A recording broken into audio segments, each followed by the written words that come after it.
Hello, everybody. This is Victor here from Trend Following Trading for Beginners, and here's my weekly update on my sample trading portfolio coming up next.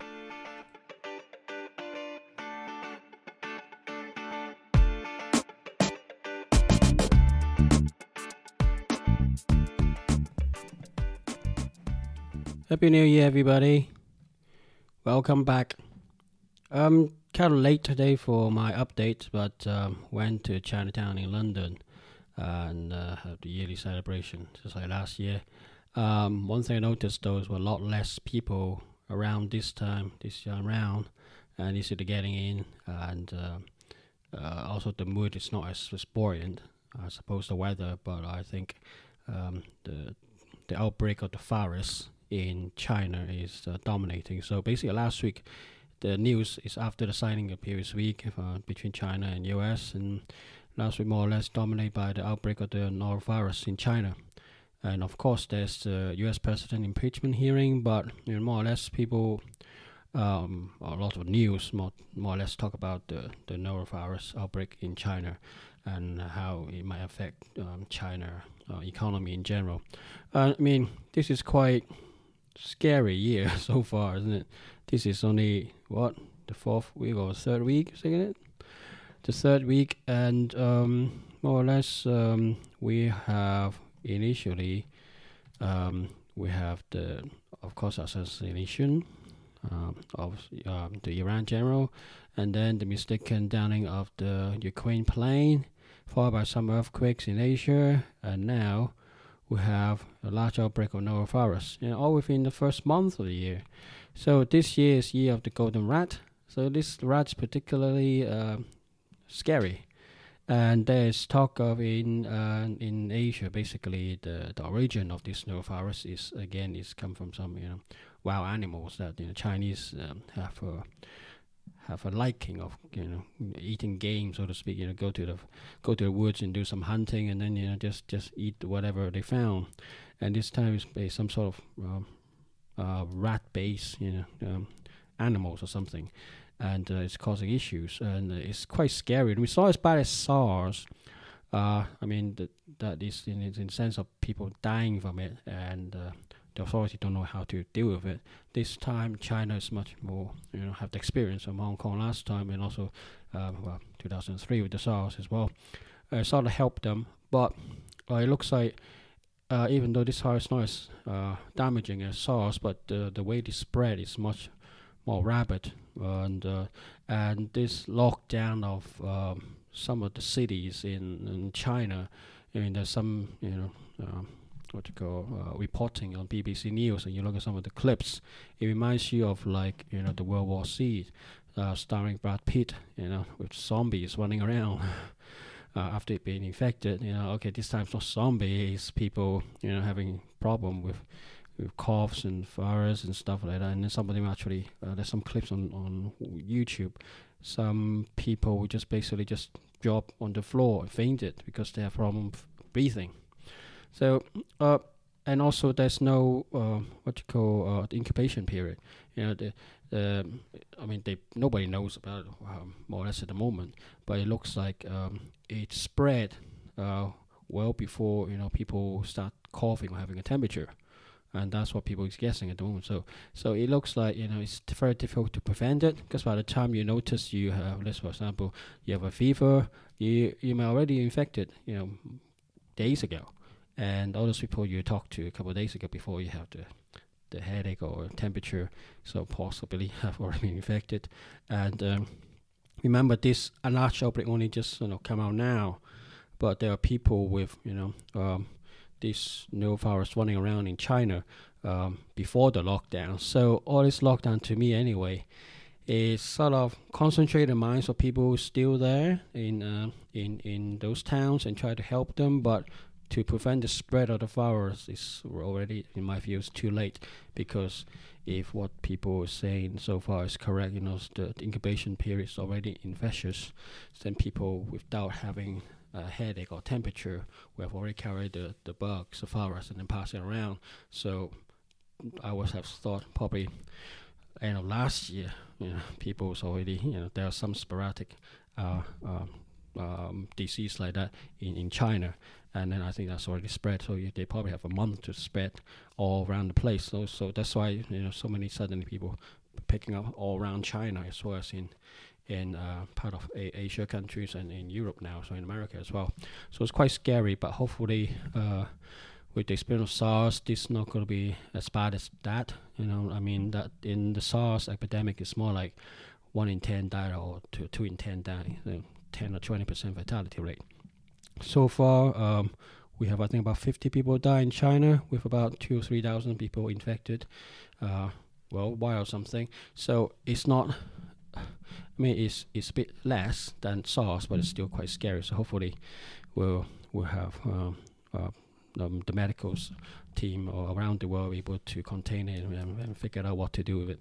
But this basically, in a way, this year of the rat thing is very suddenly with this virus, because at the start of the year, when at the end of last year, basically looking ahead and say, okay, with the U.S. and China having biting each other, so to speak, and throw each other, and then with the world economy slowing down in general anyway, I thought, I mean, because of this backdrop, the crude oil price would just slowly go down, and also and go, because around the world the indexes or market in general is not doing well, so people go to flight to go into to gold and silver, those kind of thing.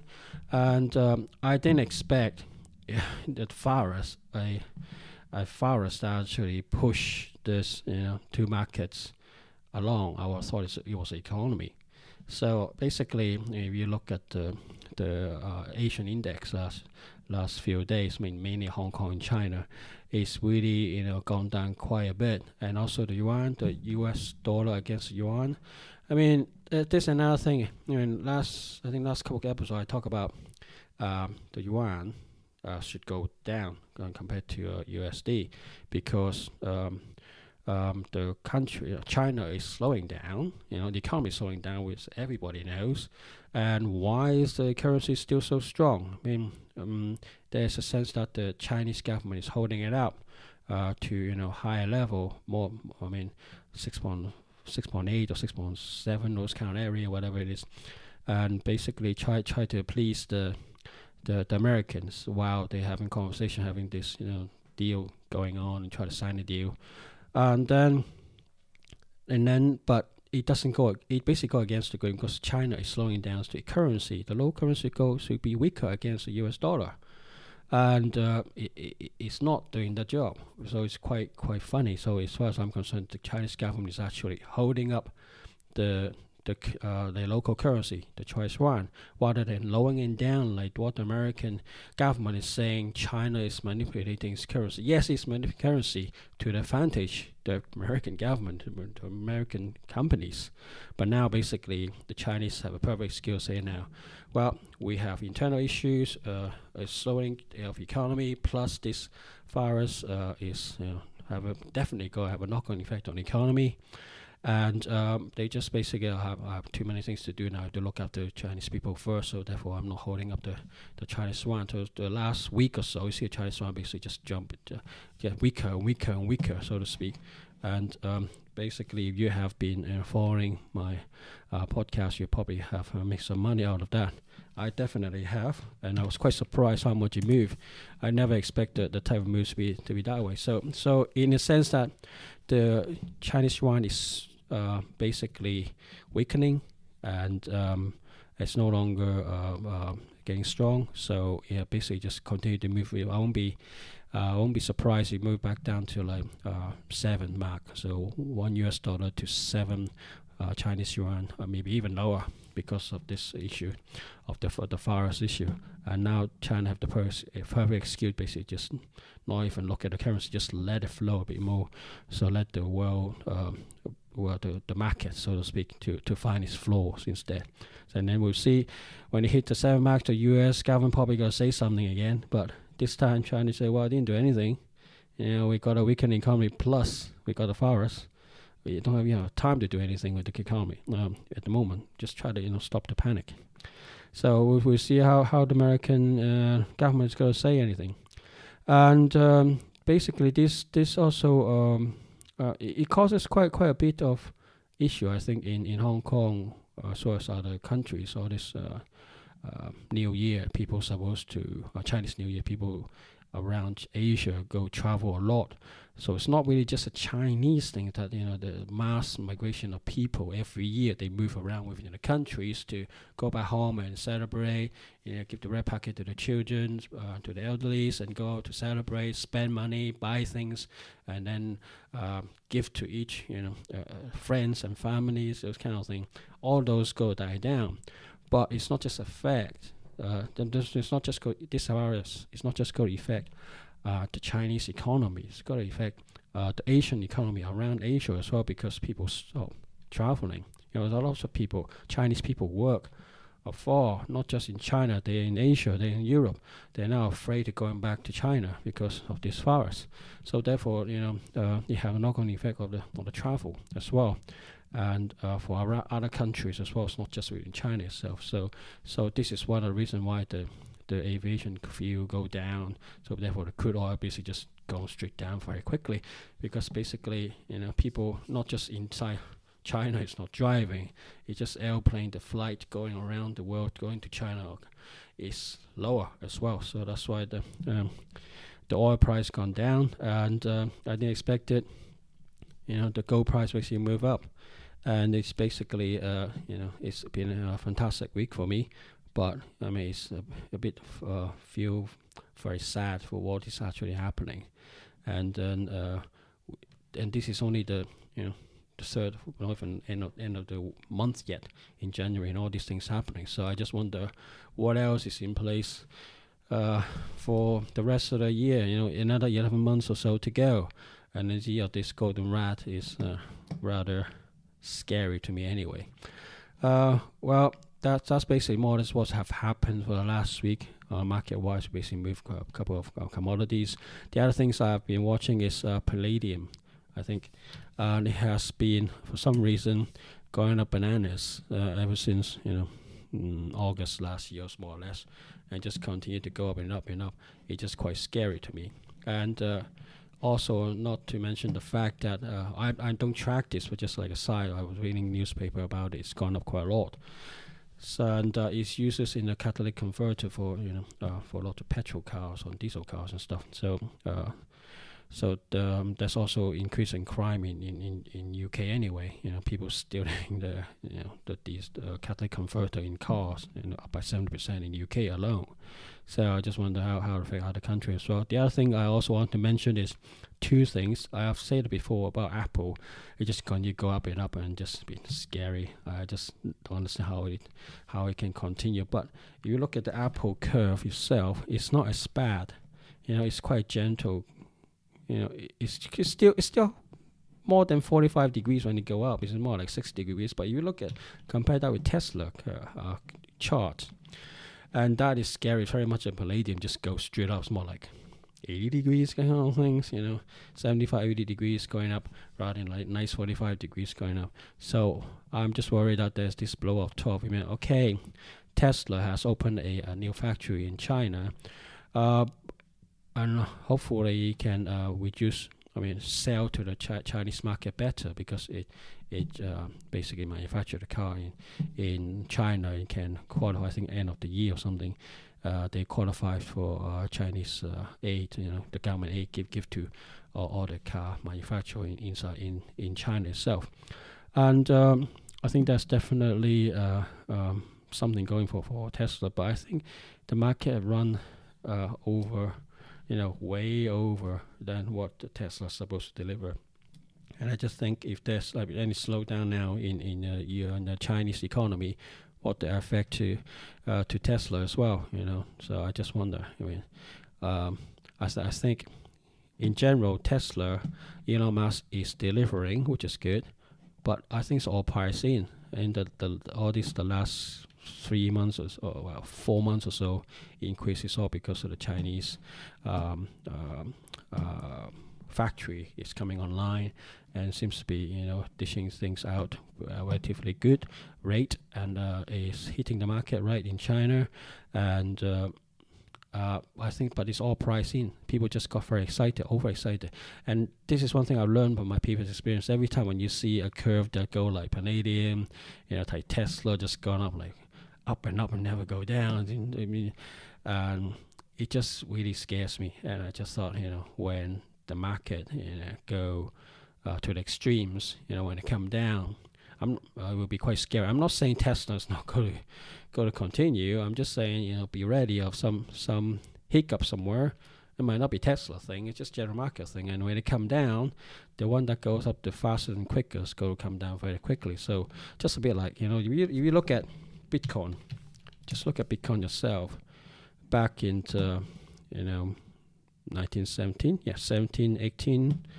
Couple of years ago, when it go ballistic from 6,000 to 18,000 kind of things in 3-4 months, kind of less than 6 months or something, you sort of look at it and say, wow, that's parabolic going up. It is like relatively this one going up more or less like 90 degrees, and then come down, and you look at a subsequent more or less 6 months or a year, and just slowly coming down again, kind of thing. So I mean, I'm not saying Tesla, Apple, or Palladium's going to do something similar, but I'm just saying that, what goes up must come down. The one that goes up so quickly, it'll come down very quickly as well. So trend following loves it because there's a trend going up. So as far as trend following is concerned, it's going up. It's good. So Tesla is good for me. Bitcoin when it went up, it was good for me. I didn't track Palladium, didn't trade it. But those market, when it come down, I'm just telling you, just be ready for it. So basically, my other target is not in the portfolio. It's basically Apple, which is in there, but Tesla as well as Palladium. If I can short this somehow using spread betting, I think that I can using IG index. And I think there's about time, something to look at, to learn about how the market goes to extremes and then all the other, and then come down to the other extreme as well, and how you can trade and basically make loads of money using trend following, and basically go when it goes down and just ride the trend right until it's really go down. So it's gonna be this year, if the start of the year is anything go by, I think this number of shares here and commodities got to watch out, and if they can actually come down, or if they do, then you better be ready to basically earn some money. I think this year is going to be very excited. So without further ado, here is my update of the weekly portfolio coming up next. Okay, first off the bat is Apple, and like I said before in our previous week, more or less since the start of this podcast, Apple seems to be on an upward trajectory, and it's going up, since, for forever, just continue up and away. Like I said just earlier, I'm basically waiting and see what will happen next, and if it goes down, and I basically will follow it through. The main thing for me, I think I said a couple of times already, is just that you need to be patient and wait for the share to go up, to play yourself out, play the trend out, and then patient when it's come down, and basically grab the turning, and then just patient when it's to go down, and just wait for it to complete the cycle. I mean, this basically bring back memory of what I read about Jess Livermore on his reminiscences of a stock operator, and that book is fantastic. And basically, just he basically said it very, very well. When he make money, how he make money is not actually the buying; it's actually sitting, and actually the waiting for the market to set up itself, and they go in, and then waiting for the market to play itself out, and then come back out when the market go against him, or kind of thing, and just sit there. So basically, just sit there and waiting to go in, and then when you gone in, and you're sitting there just waiting for the price or share price, whatever is tracking the time, to play itself out until it bends and hurt itself. So basically, that's exactly what I'm sort of trying to do, and that's exactly what trend following is doing. So Apple, for all intention purposes, just follow it through, and it's buy. It's a buy across the board, medium, low, and the short, long, and medium is all a buy at the moment. Amazon is next. Basically, it's buy short term, medium term is neutral, long term is a buy. And for Australian dollar and USD, short term is a sell, medium term is neutral, and long term is again a sell. I mean the far in Australia is not going to help, and I think it is just my gut feeling. When the far dies down in Australia, hopefully soon, there's gonna be a lot of rebuild, and there'll be a lot of work that need to be done. So I think it's gonna be quite a bit of a possible strengthening of the USD. It's very much like just bring back memory of 2013, I think, or something, when there was a big tsunami in Japan, and basically I think afterwards the Japanese yen sort of strengthened quite a bit because Japan has to buy basically a lot of things and from raw material we built. So I think overall, I mean, at the moment, Australian dollar is weakening, and there is talk about the Australian government going to reduce the interest rate to try to help to rebuild. But I basically think Australia later on, the Australian dollars against USD will strengthen later on. But that's just my gut feeling. Just wait and see. Next is basically Brent crude. Like I said before, the crude oil basically just suddenly shut down last week.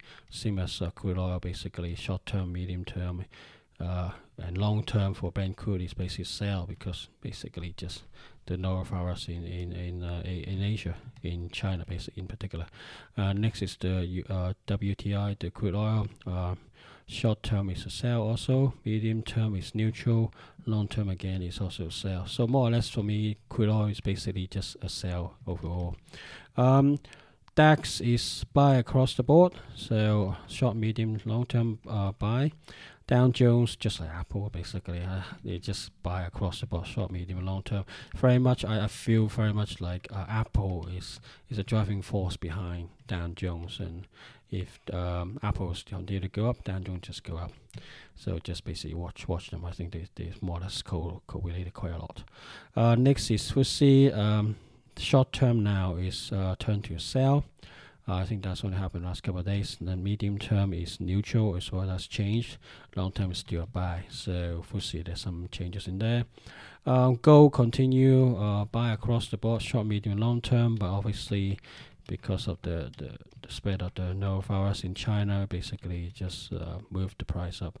I think it was initially back, after the assassination and the downing of the Ukraine plane early in the year, the price went back down of gold, went down to 1540 for 43 area, 1543 area, and now basically shot back up to 1571, 72 over the last couple of days. So basically wait and see. So continue. I think gold still got legs, loads of movement this year, but that's just my hunch. We just have to wait and see, watch out what the price movement is, and basically just get on the trend and just make some money. Next is Hang Seng. Because of the norovirus, short term is changed to a sell now.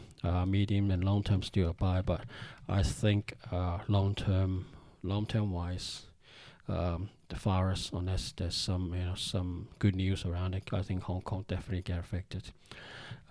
So just watch this space. Next is Nasdaq, and similar to Dow Jones, buy short, medium term, and long term across the board. So short term, medium term, long term is a buy for Nasdaq.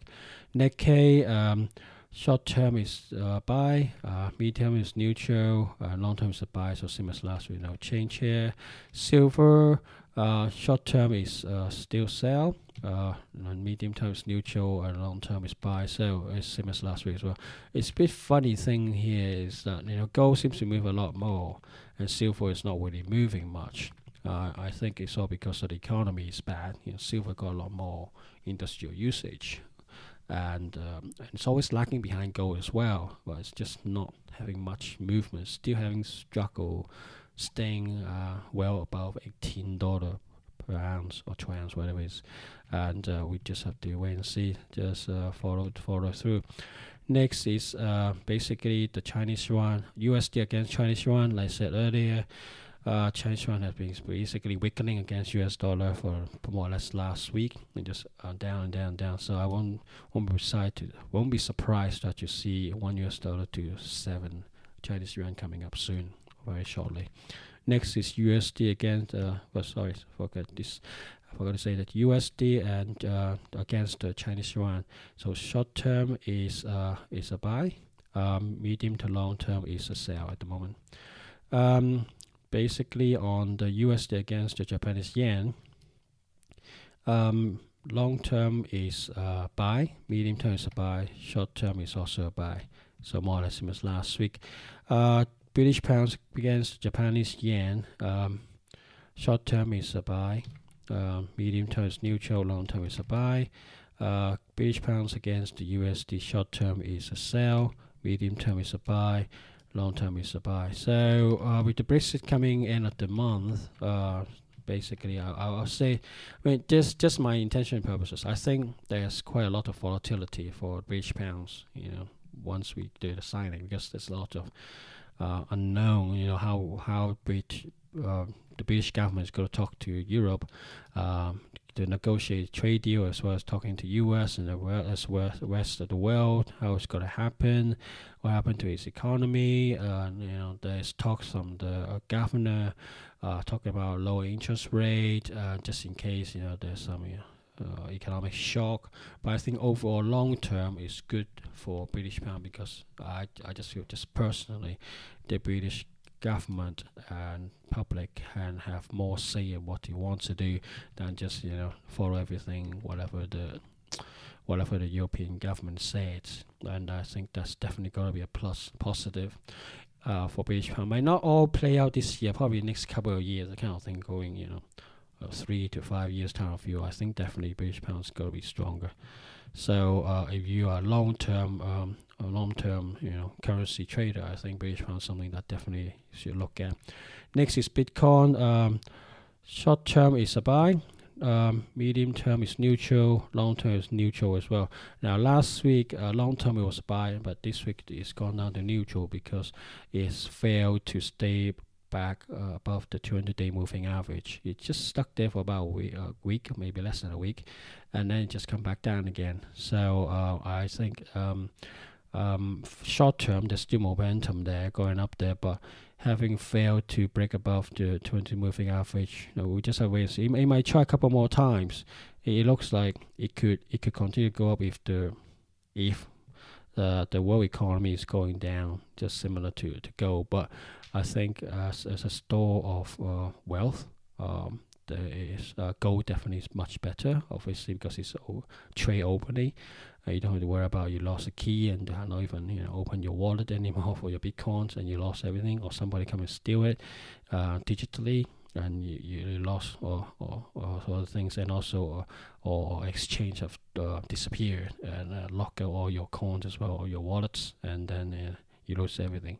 So I think for me anyway, for any store of values, if the economy is going down, I definitely go for gold and silver. But Bitcoin might follow through somewhat, similar to gold. It might go up as well. So basically, just watch your space.